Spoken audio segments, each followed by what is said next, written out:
On this Sunday night, new public health measures in Canada's COVID-19 hotspot.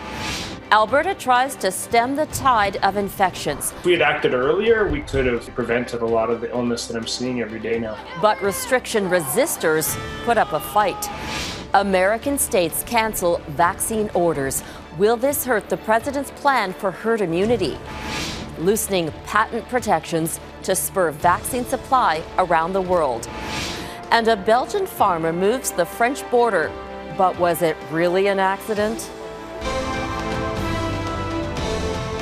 Global National with Robin Gill. Good evening and thank you for joining us. We begin with breaking news. There are reports of a shooting at Vancouver's International Airport. It happened this afternoon near the international arrivals section. It's not clear whether it was inside or outside the airport. All major routes in and out of the area have been closed, including the SkyTrain, to search for suspects. In nearby Surrey, a burning vehicle has been found, but the police won't say if any of this is linked to a recent rise in gang murders.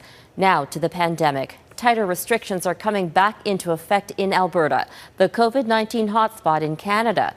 The province is awash in new infections. As of yesterday, the 7-day average of daily new cases is hovering just below 2,000. The number of active cases per capita is the highest in the country, 568 per 100,000 people. That's more than twice as high as Ontario. Alberta has also seen some of the staunchest opposition to public health measures aimed at halting the spread of COVID-19. And Premier Jason Kenney is feeling the heat from Albertans who say the measures go too far and those who believe it's too little too late. Breanna Karstens-Smith has our top story tonight. After thousands of people showed up last weekend to a packed, maskless rodeo in rural Alberta and didn't face any consequences, Premier Jason Kenney promised future rule breakers would be held responsible. We will not tolerate those who endanger the health of their fellow Albertans while the vast majority of people are doing the right thing. Police were given more enforcement power and encouraged to use it. But on Saturday, I say Alberta, you say strong. Alberta!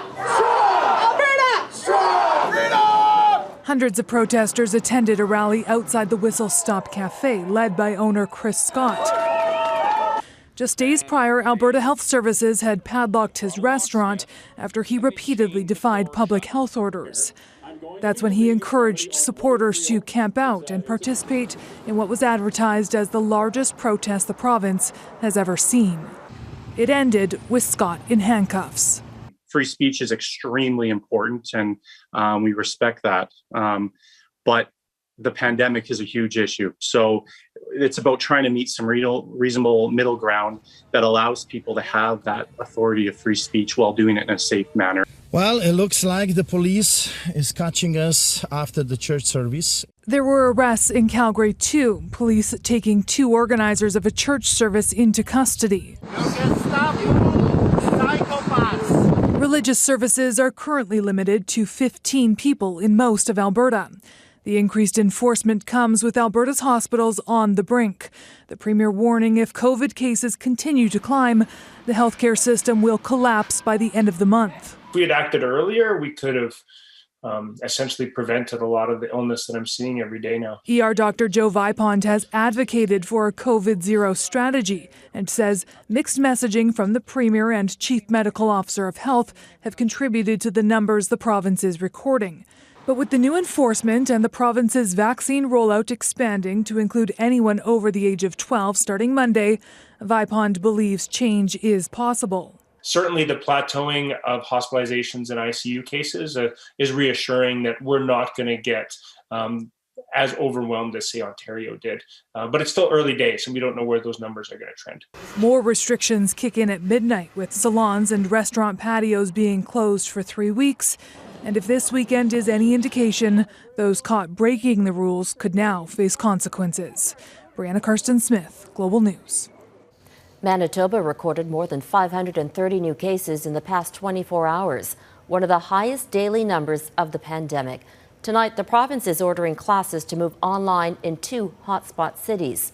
As of Wednesday, in Winnipeg and Brandon, all students from kindergarten to grade 12 will learn from home. The order is in place until May 30th. In other parts of the province, individual schools dealing with multiple COVID-19 cases will also be required to switch to remote learning. Manitoba's top doctor says approximately 20% of recent cases in the province are in school-aged children. Ontario's lockdown measures have helped bring down the number of new cases somewhat, but there's little relief for healthcare workers. Nurses in the province are caring for patients with COVID-19 and worried they'll bring the virus home. On top of that, they take few days off, and for many, that includes Mother's Day. Camille Caramali spoke to these frontline workers about the toll the pandemic is taking on them. It's okay. It's okay? It's a Mother's Day to celebrate for Andrea Jane, a rare day at home with her son. Pretty rare. You know, even when we do have quiet time together, I'm rattled. She's a registered nurse, and like many in her profession through the pandemic, she says she's been bending. Nurses are losing their grip. And now nearly broken. We're more than tired. We're seeing stuff that I'm seeing 40-year-old teachers come into my department. I work in emergency, and they're coming into my department gasping like fish out of water. The Registered Nurses Association of Ontario says thousands of nurses are not taking vacation time and working on their days off to meet the demand of COVID-19. Believe it or not, in some units, they need to flip a coin to see, okay, who is going to cancel the day tomorrow? Leading many of them to take stress leave or even quit. They feel abandoned, basically. A recent poll that surveyed 2,600 registered practical nurses across Ontario found more than half were coping poorly or extremely poorly over the pandemic.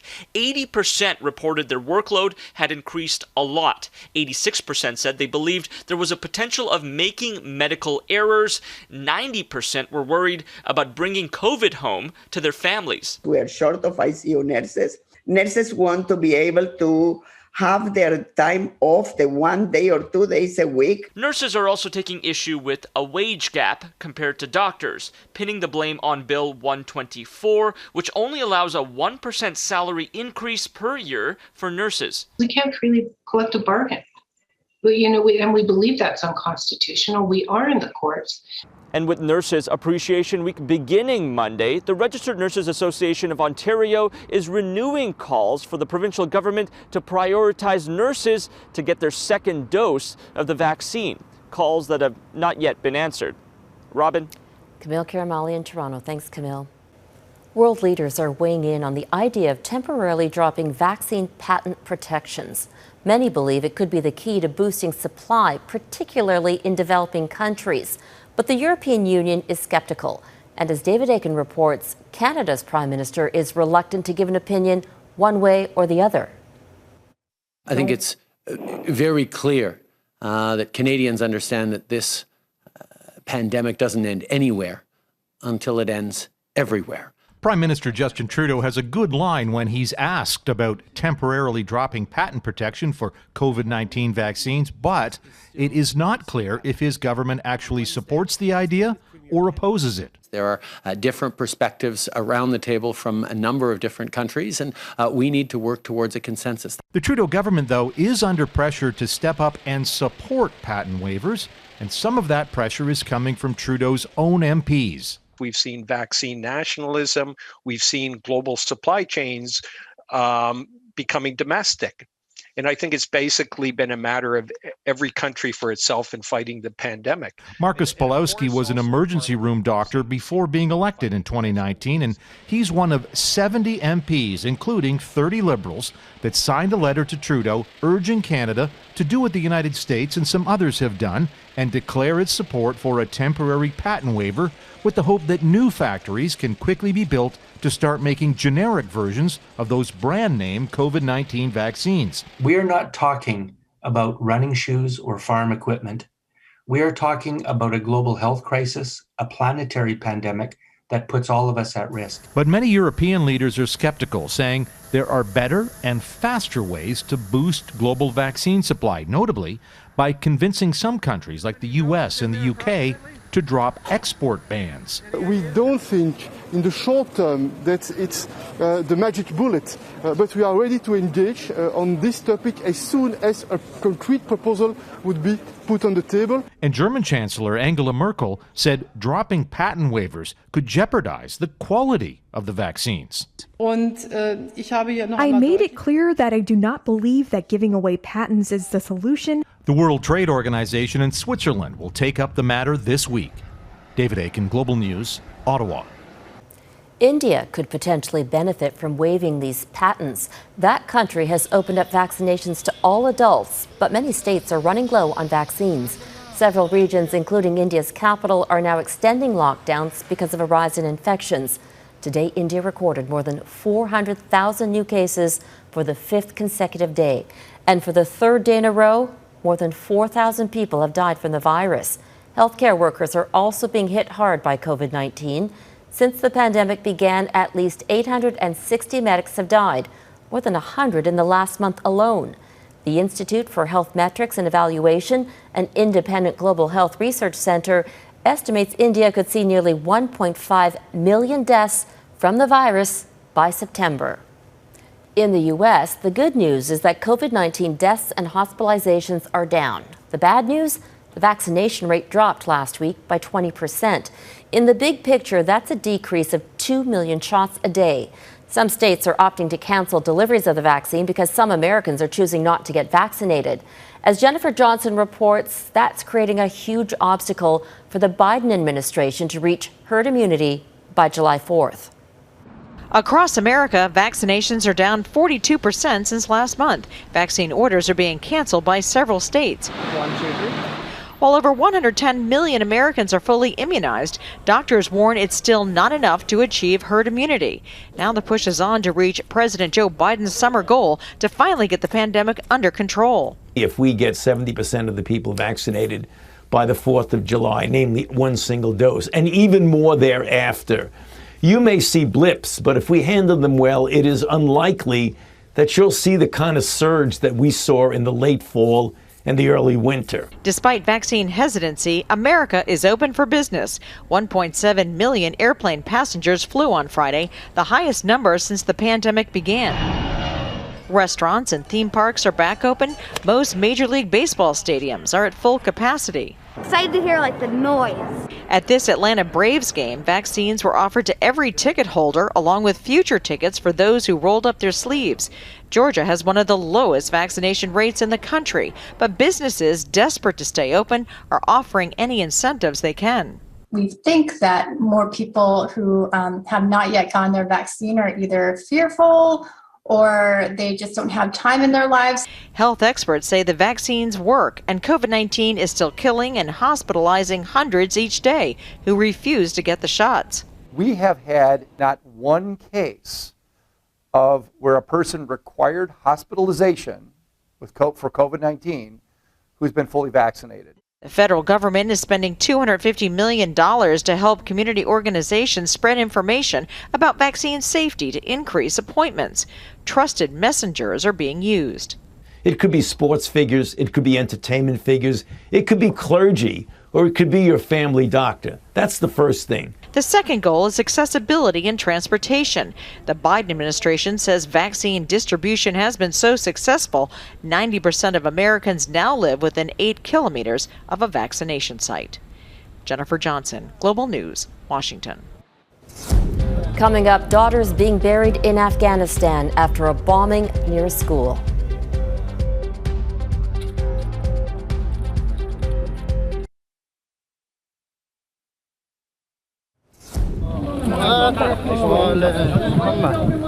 These are heartbreaking scenes in Afghanistan's capital. Families burying loved ones. At least 50 people, mainly female students between the ages of 11 and 15, were killed when 3 bombs blew up near their school. More than 100 were wounded. Despite denying responsibility, the Taliban is being blamed for the attack. The gruesome violence underscores fears that any advancements in women's rights and education will take a step back. There has been a second night of violence between Palestinians and Israeli police at a sacred mosque in Jerusalem. police again used stun grenades and fired rubber bullets to disperse thousands of worshippers. The tension is growing over the possible eviction of Palestinians from land in East Jerusalem claimed by Jewish settlers since 1967. Israel's Supreme Court has delayed a hearing over this long-running legal case until next week.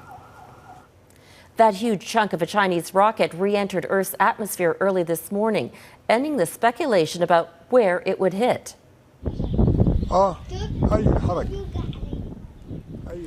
Some people were able to catch a glimpse of the rocket falling back to Earth. China's space agency says most of the rocket burned up upon re-entry, and what little was left crashed down in the Indian Ocean near the Maldives. But a spokesperson from NASA says it's clear that China is failing to meet responsible standards regarding their space debris. Still ahead, can summer camps and the jobs that come with them be saved?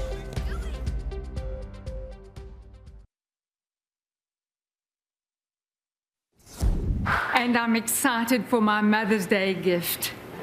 I just hope it's not Dogecoin. It is.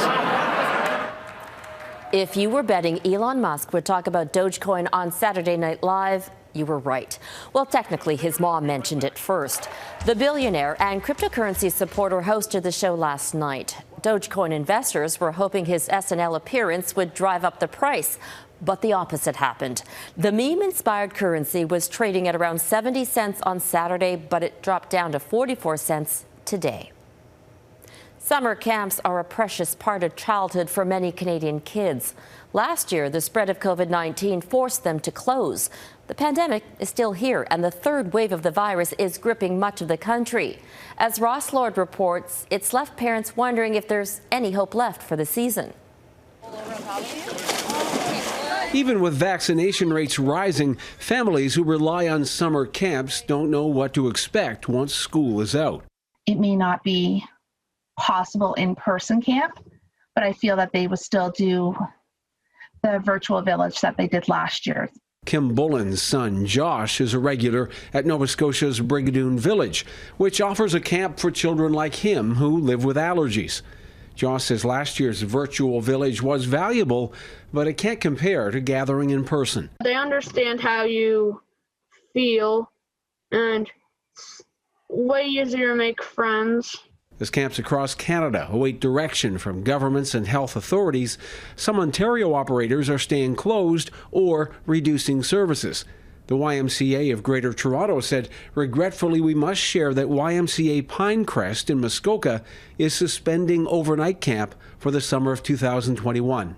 In deciding not to open in-person camp, operators of Camp Towingo in Huntsville noted camp-aged children and staff have become more vulnerable and that this is a more potent pandemic than the one which caused camps to be closed last summer.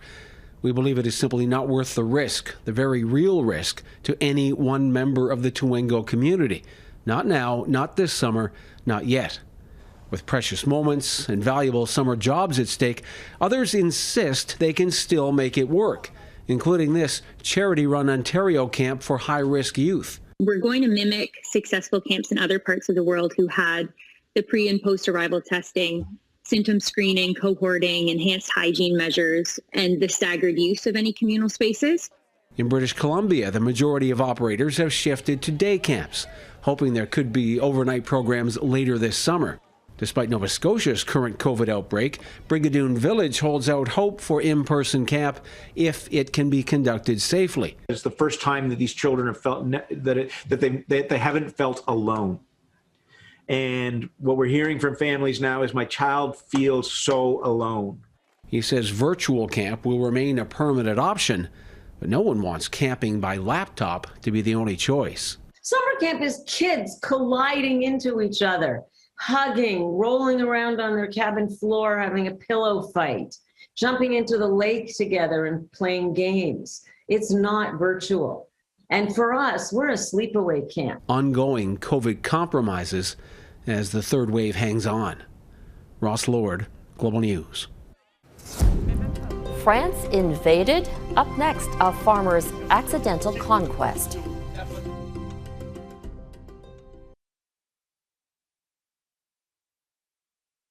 Many conflicts around the world are rooted in border disputes, but one land grab in Europe is triggering laughter rather than anger. It's the story of a cheeky farmer in Belgium, his tractor, and the legacy of Napoleon. Redmond Shannon has the story.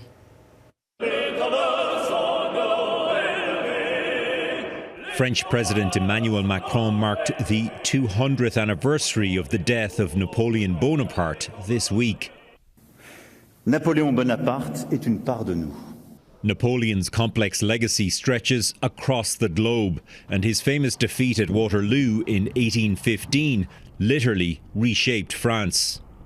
In the aftermath, stones like these were placed along its new border with what is now Belgium, a frontier that hasn't budged in 2 centuries, until this year.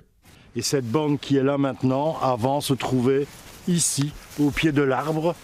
As the local Belgian mayor explains, a farmer dug up this stone and moved it 2 meters into France, accidentally claiming extra territory for Belgium. It's believed the stone was blocking his tractor's path. C'est pas vraiment possible. There's no budging it, he says. It's twice as deep as it is high. No one would have known were it not for 3 local history buffs. They recently noticed the stone was out of place. J'ai perdu 2 mètres.